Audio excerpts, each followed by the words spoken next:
Hello there, everybody. Thank you guys so much for joining us today. My name is Hunter Gorman, and I'm one of the directors of our maintenance division here at OneCall. As you hopefully know, in addition to maintenance through OneCall, Pivot offers a wide variety of services and hardware globally. So if there's anything you need in addition to the things that we talk about today, please don't hesitate to let us know. Today, though, we're going to be focusing on OneCall, our third-party maintenance offering. Now, if you know anything about maintenance, you know it's inherently complex and expensive. And our main goal here at OneCall is to simplify your maintenance and also save you money everywhere we can, which, brings us to the title of the webinar, which is Uncovering OpEx Waste. Now, it might sound buzzwordy or like clickbait, but I promise you it is not. In fact, it's something I literally see every single day. And given the inherent complexity of maintenance that I mentioned earlier, it can oftentimes just be easier to renew what you've had in place with OEMs forever. And honestly, no one would blame you for doing so. But what we're helping folks around the globe do is to stop, to take a moment, look critically at their IT estate, and really pinpoint those areas where they're straight up getting ripped off by OEMs. And I don't think people say this much anymore, but to me, it's like highway robbery, and it just drives me crazy. So today, our goal is to walk you through how to do this for yourself, uncover waste in your OpEx spend, specifically when it comes to IT maintenance dollars. Like I mentioned, if you've used third-party maintenance at all to save on OpEx in the past, we are glad you're here. And I am confident you'll walk away with some information today that will help you save even more of those OpEx dollars. And conversely, if some of what we talk about today seems totally new to you, please don't feel any shame at all. Regardless, I think you'll find it interesting to know that companies have been using TPM to cut OpEx for quite some time. In fact, and I don't think I can share the slides, but I'll have somebody on our team drop this in the chat. But back in 2014, Accenture reported in its spend trends report that 60 to 70% of companies were leveraging third-party IT maintenance as a strategy to reduce their OpEx spend. If you have a moment, I really advise you check out those slides. It's a fascinating read, kind of a state of the union there in 2014, and even almost 10 years ago. This was a highly leveraged strategy. So if you're not doing it, we hope to give you the confidence to do so. Anyway, having said all that, I'd like to introduce my counterpart for today's webinar, Erin Introduction. Erin has almost 2 decades of experience in the space, and she's literally out on the front lines every single day, helping her enterprise clients reduce spend, uncover OpEx waste, all the things. So Erin, I could not be more thrilled to have you. And without further ado, if you'll help me, please welcome Erin. Yeah, thanks, Hunter. Yeah, this is obviously a subject near and dear to my heart. And in talking to end users on a daily basis, one of their largest pain points is around this ballooning cost of operating expense, right? They say anywhere from 60 to 70% of their IT budgets are dedicated to operating expense, leaving less for capital expenditures and refresh. So today, hopefully we can uncover ways and highlight ways that you can reduce your operating expense and get that number down a little bit. Yeah, absolutely. And I mean, you and I work very closely together. Something we see often, and I sort of mentioned this, in reference to those Accenture slides, but we encounter customers all the time who, by no fault of their own, have just been kind of doing what they've always done, right? Renewing with these OEMs and aren't even really aware of this TPM strategy. Now, today, we're not going to just pitch you on TPM, I promise. We've got more to it than that. But Erin and I found it incredibly valuable, right? Just to get this information out there. We need more people to understand TPM, whether or not you come to OneCall. Obviously, we hope you do.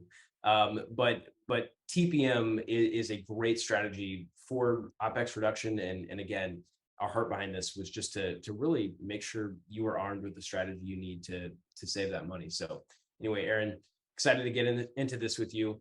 To jump right into OpEx reduction specifically, can you just start by explaining in quick terms, what's the difference between TPM, right, third-party maintenance, and maintenance you might buy from an OEM?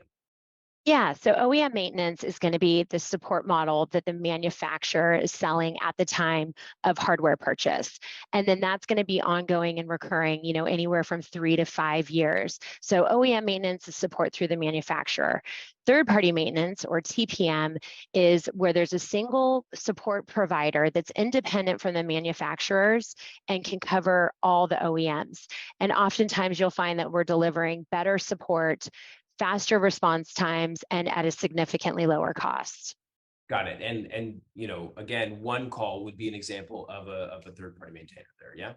Yeah, exactly. So, why or why not would you say that there's a need to maybe have both? Right. It sounds like there's certainly benefits to both. So, should I be using both?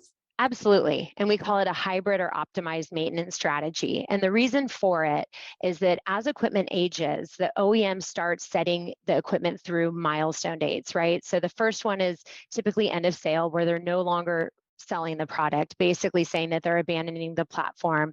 Another critical milestone date is end of software maintenance, where software is no longer going to be developed. And then, of course, the last one is last day of support. And so as equipment moves through these milestone dates, oftentimes the OEM increases the cost of support, anticipating more failures and to kind of force a refresh. So there's a tipping point within that range where the support costs are going up from the OEM, the services that they're delivering on it is going down. And so again, there's a tipping point where it makes sense to move those products off of support through the manufacturer and with an independent support model. Got it. So that's very clear. And you sort of alluded to this, but if I don't use a hybrid maintenance strategy, what am I missing out on? What's the downside? Right. So if you're just using an OEM maintenance model, really your refresh cycles are going to be dictated by the manufacturer, and they're going to be short, anywhere from 3 to 5 years. It might be that you want to stretch the life of that equipment and leave it in place a little bit longer. So a straight OEM maintenance support model is going to keep you kind of handcuffed to the manufacturer.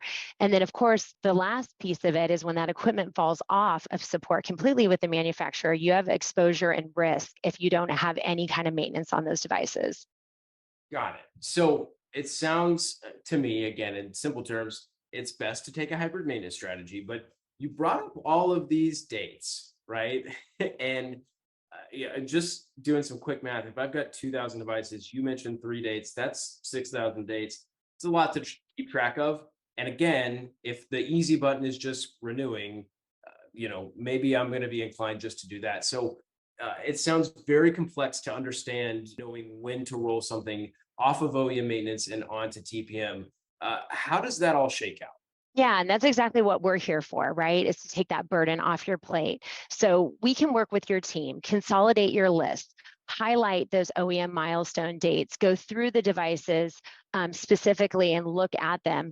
We put together a ranking system that's very simple, and we go through and we rank each device. A rank 1 device is going to be a good fit for third-party maintenance, and we give you all the supporting reasons why. A rank 2 device is going to be something that we need to have a conversation about. It might be that your plan is to decommission it. It might be that you want to stretch it out a little bit longer. So rank 2 is we want to have a conversation with you to figure out if it is a good fit for third-party maintenance based on your use case, or if we push it to what we call a rank 3, which is where we strongly recommend OEM support. It might be a current device, a critical device, and in doing that, we're never going to give you exposure and supporting a product that's not a good fit. So the rank 3 devices are what we would suggest keeping under OEM maintenance.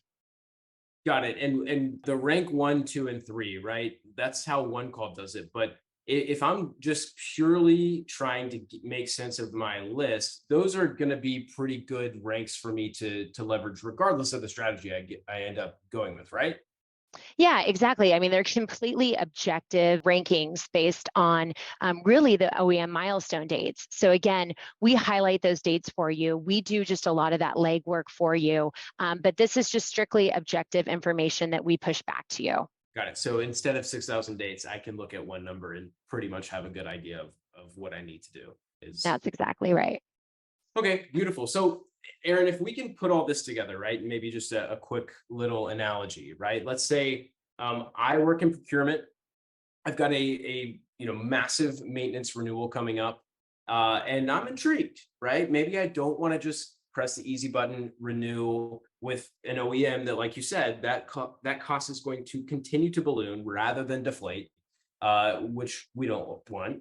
So if I want to just see what my options are, what do I do?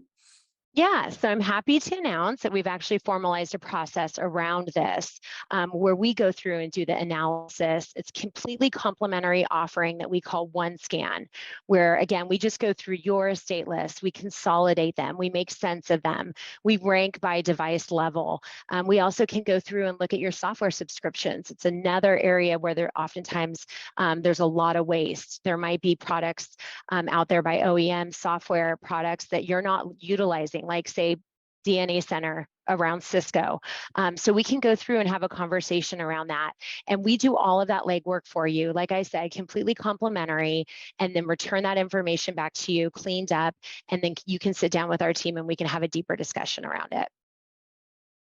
Awesome. Yeah. And as you see on your screen there, this is totally complimentary and absolutely non-obligatory at all. Like I said at the beginning, Erin and I's heart behind kind of putting all this together is we want to just arm companies with better information because getting ripped off is not good for anyone, not anyone. So if you can see there on your screen, onecall.pivotglobal.com/OneScan. That's where we've kind of centralized all the information and the steps to go through and get started with this. It's as easy as updating a list. You can expect to have a conversation probably with Erin herself and the rest of my team, kind of talking you through why we rank things certain ways, what our recommendations are. Again, like Erin said, totally objectively. Now, we would love the chance to earn your business, but there's no obligation at all. We want you to have good information.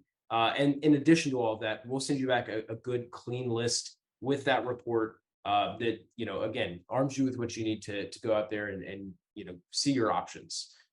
So Erin, yeah, if I may expand on my analogy a little bit.